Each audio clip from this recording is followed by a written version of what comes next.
Doctors कहने लगे मैं इसको काम डाउन तो कर सकता हूं, लेकिन ये मामला कुछ और है। बेहतर है कि आप किसी जानने वाले आलिम को यहीं क्लिनिक में लेके आ जाइए। कुछ साल बाद हमारे भाई ने हमको सारी कहानी बताई।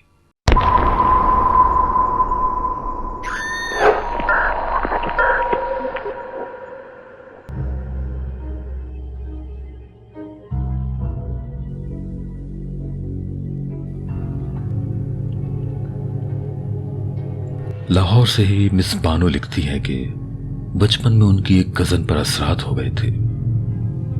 कहती हैं कि हम लोग जॉइंट फैमिली सिस्टम में रहते थे और साथ ही शाम में एक साथ खेलने बाहर जाया करते थे। एक शाम खेलते खेलते वो अचानक वायलेंट हो गई और सबको मारने लगी। हम लड़कियां तो चलो उससे डर गई थी, लेकिन हमारे जो कजन्स उससे उम्र में बड़े थे उन तक उसने मारा। जिस पार्क में हम खेला करते थे वो घर के बिल्कुल ही सामने था।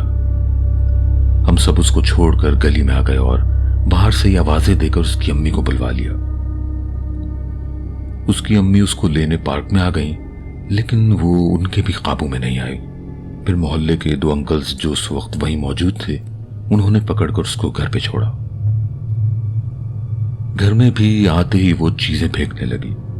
किचन में जाकर उसने खुद को बंद कर लिया था और जब किचन की विंडो से हमने अंदर देखा तो वो स्लैब के ऊपर उखड़ू बैठी हुई थी। कच्ची सब्जियां नोच नोच कर खा रही थी, बिल्कुल जानवरों की तरह। उसके अब्बू को बुलाया गया। वो आए, उन्होंने आकर डोर को खोला और बड़ी मुश्किल से उसको पकड़कर उसके हाथ पैर बांधे।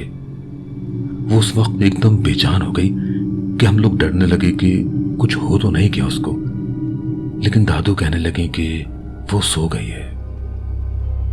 फिर उसको मोहल्ले में जो क्लिनिक था सब लोग लेके वहां चले गए। वहां जब वो होश में आई, इतनी अजीब सी आवाजें निकालने लगी थी जैसे विसल की आवाज होती है। और फिर उसने बोलना शुरू किया, लेकिन जो वो बोल रही थी वो किसी के समझ में नहीं आ रहा था। मोहल्ले के लोग और क्लिनिक के पेशेंट्स सब उधर जमा होना शुरू हो गए थे। डॉक्टर्स कहने लगे मैं इसको काम डाउन तो कर सकता हूं, लेकिन ये मामला कुछ और है। बेहतर है कि आप किसी जानने वाले आलिम को यहीं क्लिनिक में लेके आ जाइए। फिर मेरे ताया मोहल्ले की मस्जिद से कारी साहब को बुला कर ले आए। अब वहां लोगों का इतना रश हो गया था कि डॉक्टर्स मेरी कजन को लेके एक अलग रूम में चले गए थे। उस रूम में सिर्फ डॉक्टर, मेरी दाई और ताया थे। जब कारी साहब क्लिनिक तक आए तो उनको भी उसी रूम में भेज दिया गया। फिर कुछ ही मिनट सोए होंगे, मेरी कजन की बहुत जोर जोर से ऊंचा बोलने की आवाजें आने लगी, लेकिन जो भी वो बोल रही थी एक लफ्ज भी समझ में नहीं आ रहा था। उसके साथ कारी साहब की भी कुरान की कोई सूरत पढ़ने की ऊंची ऊंची आवाज आने लगी। मगरिब का वक्त होने लगा था तो मेरे भाई मुझे और बाकी बच्चों को वहां से घर ले गए। रात 9 बजे के बाद घर के सब लोग मेरी कजन के साथ वापस आए। जिस वक्त वो लोग घर में दाखिल हुए तो वो ताया की गोद में सो रही थी और फिर वहां से उसको ताया ने दादी के रूम में ले जाकर लेटा दिया। दूसरे दिन जब हम सब बच्चे स्कूल से वापस आए तो देखा कि वो बैठी हुई खाना खा रही थी, लेकिन डर के मारे हम उसके पास भी नहीं गए। बाद में आहिस्ता आहिस्ता हमारा डर कम होता गया, क्योंकि वो बिल्कुल पहले की तरह ही नॉर्मल बिहेव करने लगी थी।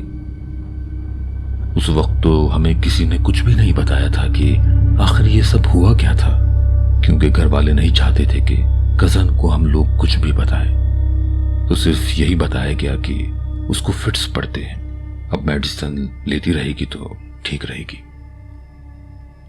कुछ साल बाद हमारे भाई ने हमको सारी कहानी बताई कि पार्क में लोग कचरा फेंककर आग लगा देते थे और उस कचरे पर कोई उस वक्त गंदी चीज मौजूद थी जो वहां आग लगने से गुस्सा हो गई थी। और जब हम बच्चे पार्क में खेलने के लिए गए तो वो मेरी कजन के ऊपर असरअंदाज हुई।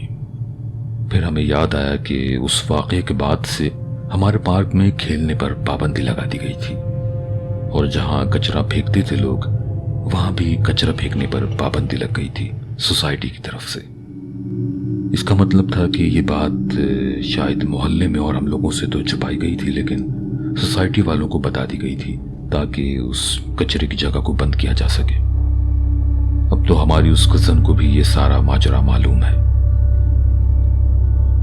یہ تھا سسٹر بانو کی طرف سے بھیجا گیا واقعہ جس میں ان کی کزن پر اثرات ہو گئے تھے۔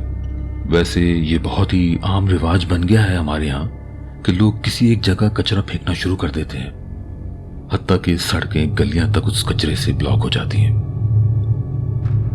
لیکن بے حس معاشرے میں عموماً یہی ہوتا ہے کہ جب ایک غلط کام کرتا ہے تو باقی اس کو روکنے کے بجائے اسی کو جواز بنا کر خود بھی وہی غلط کام کرنے لگتے ہیں کہ سب پھینکتے ہیں کچرا، ہم نے پھینک دیا تو کیا ہوا۔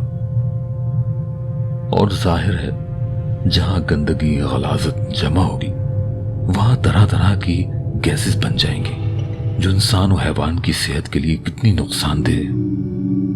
ساتھ ہی اسی طرح کی اندیکھی شیطانی مخلوقات بھی اس گندگی کی طرف راغب ہوتی ہیں، پھر جو وہاں سے گزرے گا وہ اس پر اثر انداز تو ہوں گی۔